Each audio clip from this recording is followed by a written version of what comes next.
Transmedia is still very much in the early phase. We do have a Provost Immersive Learning grant to put together a transmedia project next semester.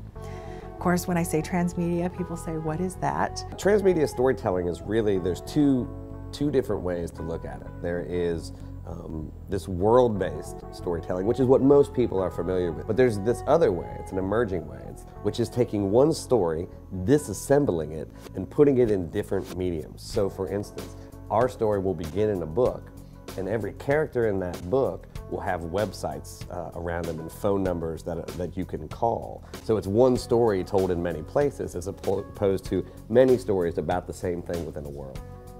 And our plan is to build a fictional story using artifacts from the Indiana State Museum and locations in Indiana that are real. When you read a good piece of fiction or when you get involved in a virtual space, if you do it well, it is real, right? It's as real as anything else. And that's sort of the goal of that part of the project. A good story that combines fact and fiction in this way that we're talking about and that highlights Indiana State Museum content could potentially cause people to want to come to the museum.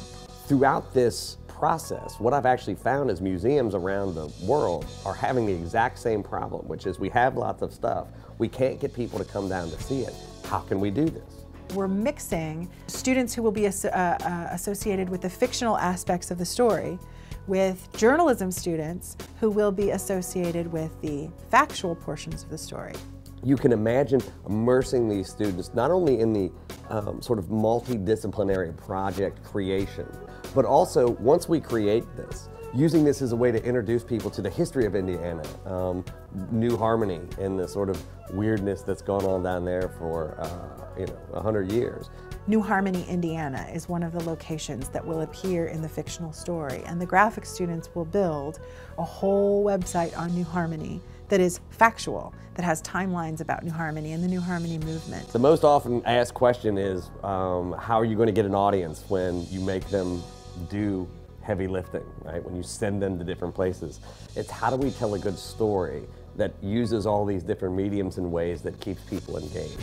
Not how can I make it easier on you, but how can I make it good enough that you don't want to go away.